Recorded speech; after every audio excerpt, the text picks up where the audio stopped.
triumphant family as they learn the simple pleasures of the hills of Beverly.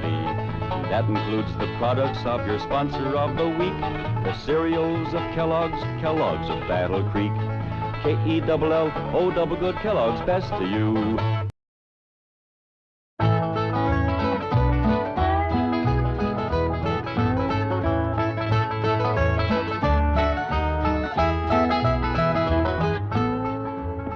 You ought to be ashamed to let me sleep this late.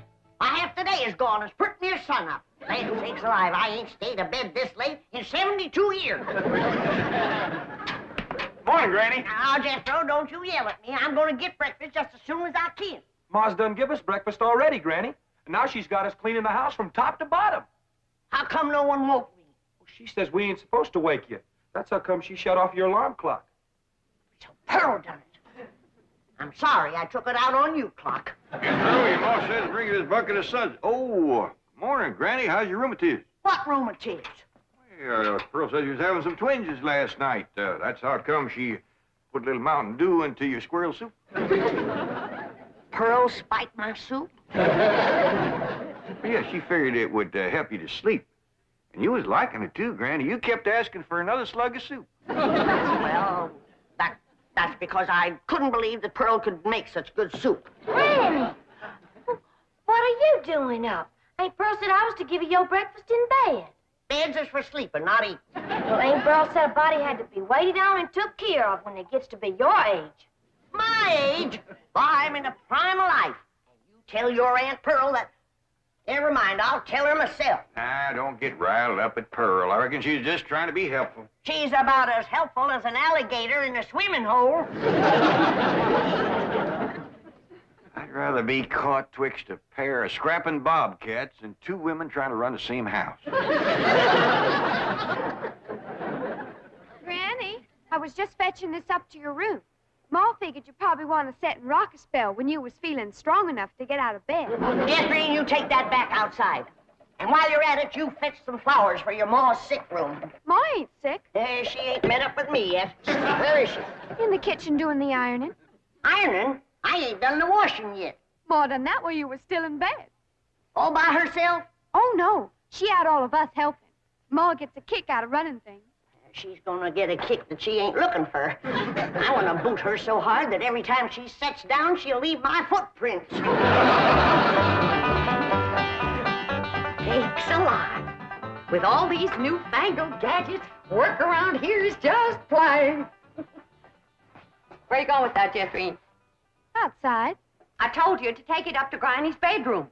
Granny told me to take it outside. You're taking your orders from me and not from Granny. That poor woman is old and tired, and we owe it to her to let her rest. I just hope and pray when I get to be her age that somebody will be looking after me. You can quit hoping and praying. And if you keep messing around my kitchen, you ain't gonna get to be my age. Don't stand there. Do as Granny says. Take it outside. How do you feel, Granny? Did you sleep off the soup? I mean, did the soup help you to sleep? Now, you listen to me, Pearl, and you listen good. When you was a baby and you needed it, I spanked you. And when you was a toddler, I paddled you. And when you was a young'un, I swished you. And I can still do it, Pearl. Besides, the target's a heap much bigger today. Now, Granny, don't be riled. You was looking poorly last night, and I figured you needed a little rest. Honest, you look like the dogs that had you under the porch. You can't scare me with that. I got a head of steam bigger than it has. Gonna make pretty music when you make it shake like this, Uncle Jed? That ain't for playing with, Jethro. You bust that and your ma'll tan you good. Pa, I didn't wash the front of the house as high up as I can get. I'll need a ladder to get the whole thing. I'll get you to wash the whole outside the house? Yes, sir, she said, every inch of it. Well, if she ain't the cleanest woman. Well, come on, I'll help you. Granny? Granny! Yourself, you can hurt a body with an iron skillet like that? Oh, Jethro, protect your boy. How can Granny hurt you, Ma? You said she was too old to get out of bed. I'll tell you it's too old to get out of bed. Here she comes. Here she comes. Oh.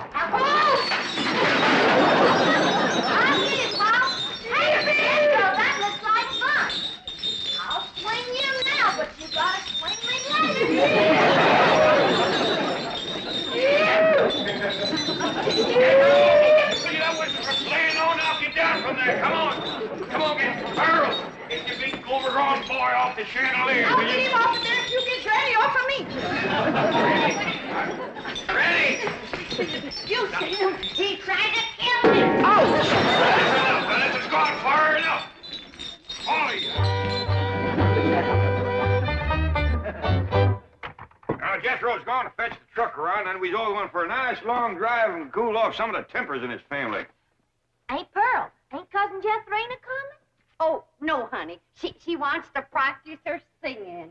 She can go sightseeing another time.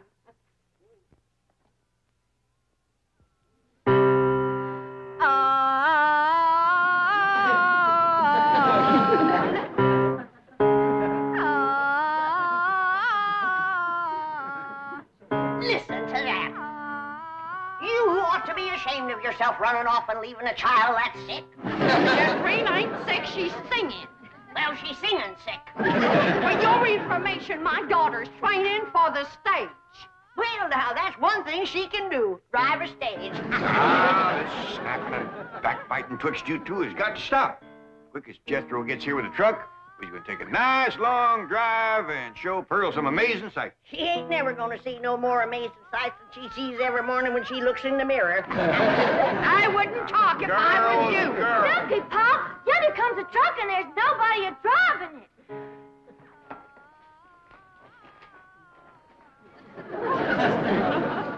What's the trouble, Jethro? It's out of gas, Uncle Jed. They ain't even enough to get to the filling station. Yeah, I'll tell you what, Ellie, you run the house and get Granny's jug. The big one. Ooh, don't tell me that child ain't sick. Nobody makes a noise like that on purpose.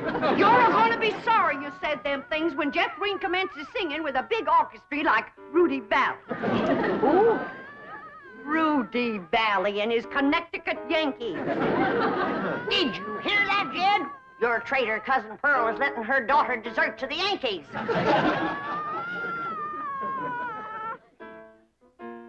Well, I reckon they're getting what they deserve. There you are, Pop. Thank you, Ellie Mae.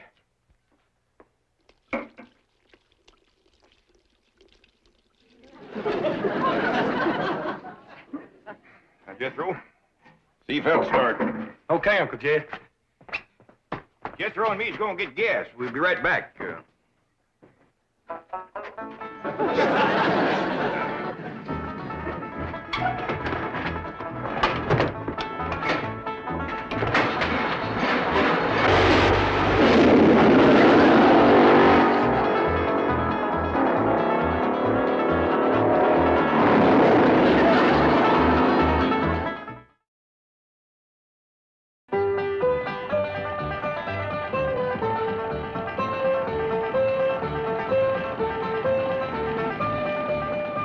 Guess what, Ma?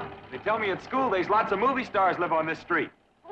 Do you reckon that Francis X. Bushman lives in one of them houses? Wouldn't be a bit surprised. Oh, my stars and garters. If I was to meet him face to face, I'd faint that away.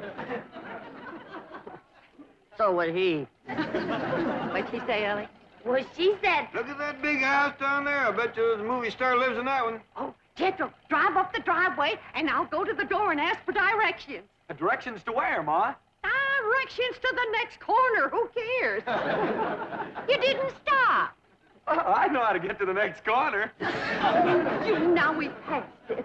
Why, that might have been Raymond Ibarra's house. I might have got acquainted with him and told him how I play piano at the movie theater back home. Why, I could have played and sung the song I wrote for the chariot race in Ben-Hur. Simmer down, Pearl. I don't reckon that was Mr. Navarro's house. I got a good look up the driveway as we passed. The barn door was open. There wasn't a span of horses or a chariot in there.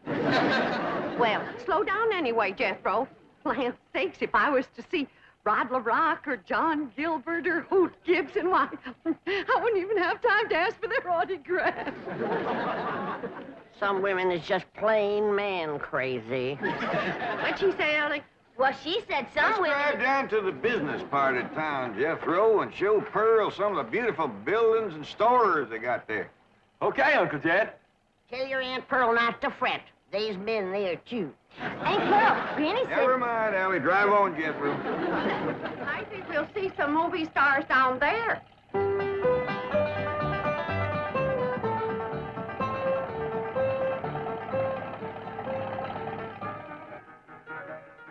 Come in, folks. The movie's about to begin. By the way, the wax figures out front are by courtesy of the Beverly Hills Movie Museum. Looky, Aunt Pearl, there's a movie picture theater up yonder. Yeah. I wonder if they need a right good first-class piano player. Why, do you know one? Now, I have taken Say, all my... Pearl, ain't them movie stars out in front of that theater? Top of my Jethro.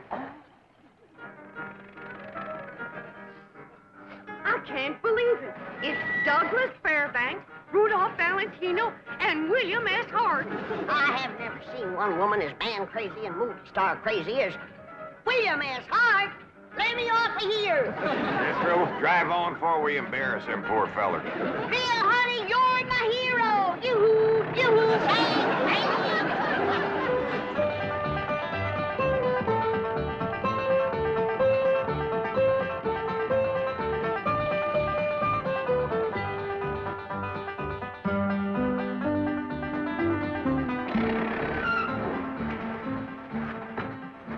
Well, how'd you like it, Pearl? Oh, Jim, that was the most thrilling, most exciting thing that ever happened to me. Seeing all them movie stars. Did you see how old Bill Hart stood there with them steely eyes just a-staring at me? You bet you, Granny. Well, Rudolph Valentino kind of gave me a scorcher of a look, too. He sure did, Pearl. How about them green drawers that Mr. Fairbanks was wearing? Yeah, Jed, you ought to dye your drawers that color. Oh, Pearl, red's my color. Hey, Jethro, let's go for a swim. I'm too hungry, Ellie Mae. All that driving around give me an appetite. Yeah, I reckon all that fresh air give us all an appetite. I'm empty as last year's bird's nest myself. But eating time, too.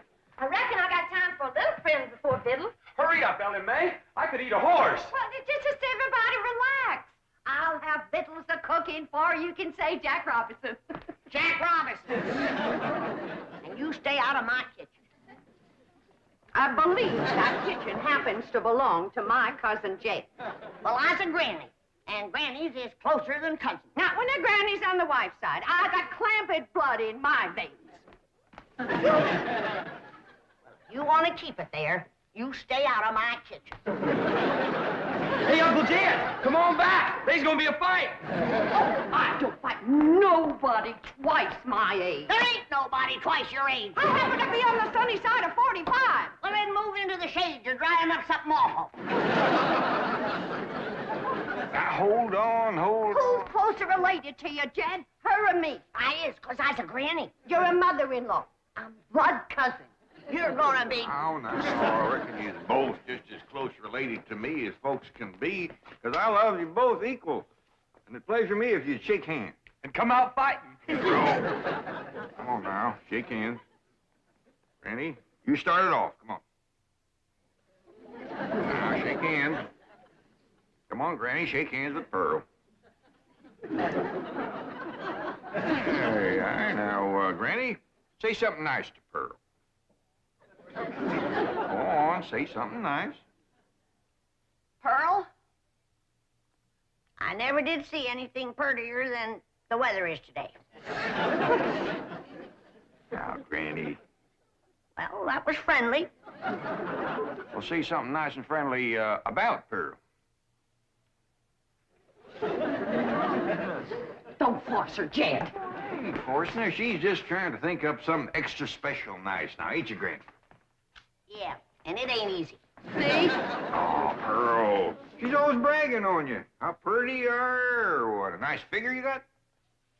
I bragged on Pearl's figure. You sure did. You said Pearl got the kind of figure a man likes. Yeah. And then I said, too bad a man didn't get it instead of Pearl. I wouldn't talk if I had a figure as bony as you. Now, Pearl. You're built like a sack full of horseshoes. And you're built like a sack full of doorknobs. Now, let me tell you. Uncle Jed, you're breaking up a good fight. Jethro, why don't you go out and help your sister Jethrine? What's she doing? I don't know. Find out what she's doing and go help her. Ah, you never let me have any fun. No. Now, I'm asking you just as nice as I know how to stop all this backbiting and bickering. You're both fine-looking women. I'm proud to be kin to you. Why, if folks didn't know, they'd think you was Ellie Mae's sisters. Oh, Ellie, honey.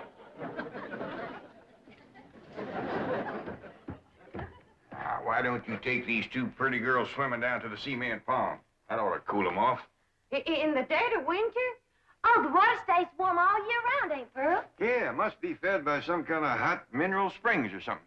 Oh, that ought to be mighty good for your rheumatiz, Granny. And I'll fix lunch while you're swimming.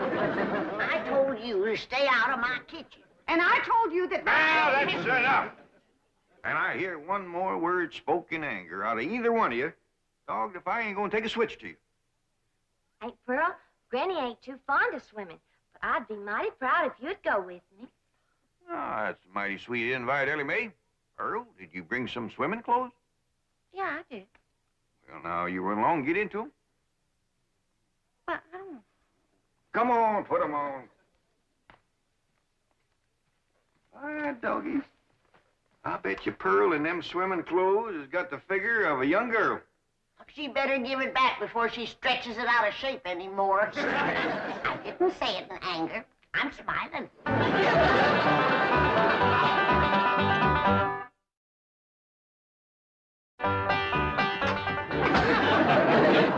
Well, I'm ready for the water. It looks like she's been in it for 6 days. Pearl, you are one of the finest looking women ever to come down out of the hill. And you're extra fetching in your swimming clothes. I made it myself. The ticket, you say? It's all handwork. No. Yep. Every gore and gusset and dart and tuck and ruffling and brick-rack, I did it all myself.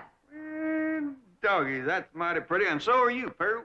Granny, did you ever see anything like Pearl in her bathing suit? No, sir, I ain't. Well, come on, I'll show you the pond. Ellie Mae and Jethro's down there waiting for you. Cousin Ellie, while we was waiting for these ham hocks to thaw out, I'll race you to the fur end of the pond and back. You're on. Wait till I get on this swimming cap. Doggone it. I wish I didn't have to wear this. He says that pond water's bad on my hair.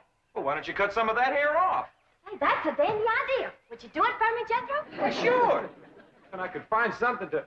Hey, there's some shears. Whack it off close to my head, Jethro. Okay. I want it short as yours. Well, hold still. I don't want to shorten your head none. Jethro! Yeah, Uncle Jed. Hold on there. What do you think you're doing? Fixing to cut Ellie's hair. Whack it off short, Paul, so as it won't get in my eyes when I swim. I'd sooner cut off my arm than that beautiful hair of yours. Now, don't you never get a notion like that in your head again, nor you neither. You mean I gotta let my hair grow long as Ellie's? Jethro, why don't you try using your head for thinking? I have tried, Ma, and it hurts. Keep an eye on these two. I gotta go back up the house. I will, Jed. Hey, Ma, you want to race Ellie and me to the fur end of the pond and back? In the water? Yes, sir. And get my swimming suit wet? Yeah. Oh, you do bear watching, both of you. You see them ham hocks? Yeah, Ma. Where'd they come from? From pigs, I reckon. How did they get here? I took them out of the icebox. I was getting awful hungry. Was you gonna eat them raw? Of course not. Huh. I was going to keep my swimming trunks on. Ellie Mae, Yeah, Pearl. what is this thing? Looks like a stove on wheels. Well, that's what it is. It's called a portable barbecue. You just put a fire in there, then you lay the meat on this thing. All right. Ellie Mae, you fetch some firewood. Jethro, you slice them ham hocks.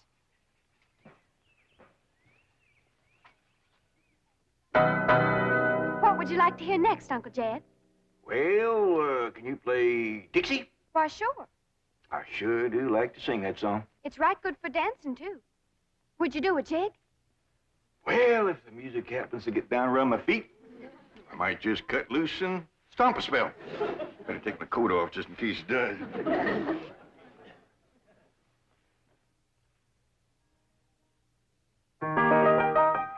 Oh, I wish I was in the land of cotton. Old times there is not forgotten. Look away, look away, look away, Dixieland. I wish I was in Dixie. Hooray, hooray, in Dixie. Dixieland I'll take my stand to live and die in Dixie. Away, Away, away, away, away down south in Dixie. Away, away, away, away down south in Dixie.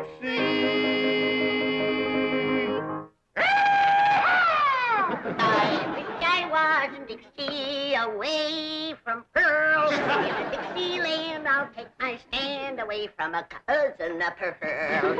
Away, away, away down south in Dixie. Away, away, away from Pearl and Dixie. Oh, I wish I was in Dixie, away from Pearl and old Pearl, and away from Pearl and Dixie.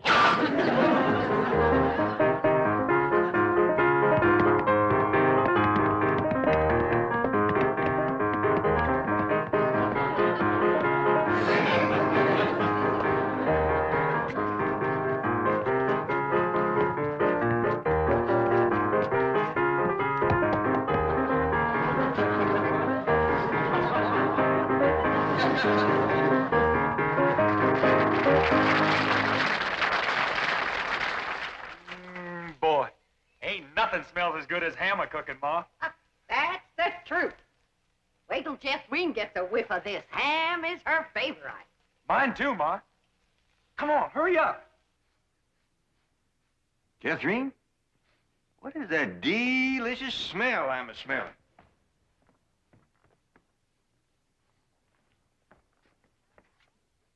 It smells like ham a cooking, Uncle Jed. Well, let's get on down to the cement pond, tell everybody we're gonna have ham. That is a shortcut.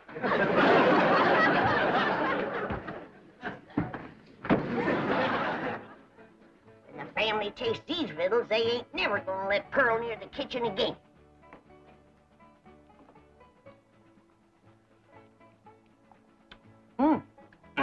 Good. Come and get it! Come and get it!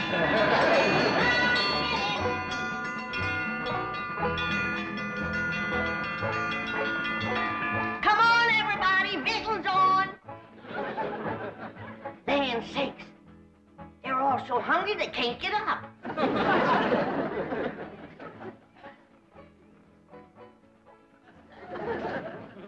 Come on, Jethro, I know you can make it. Oh, please, Granny, we just done eat 5 hams.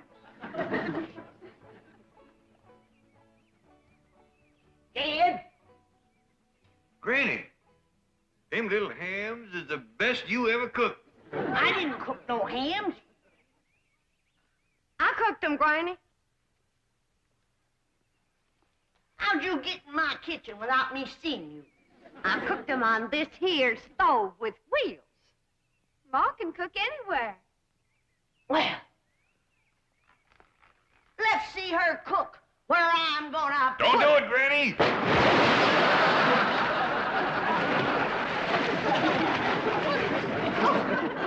Just a minute. Here's your stove.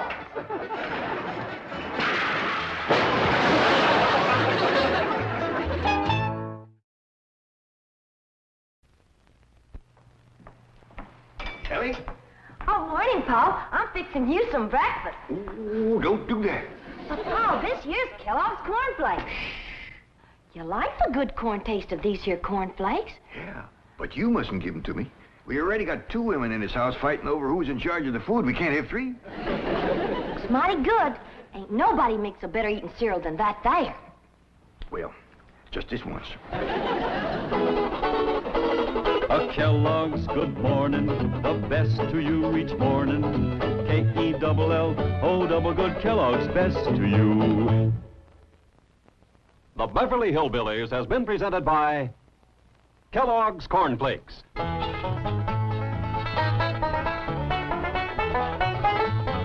From Kellogg's of... This has been a Filmways presentation.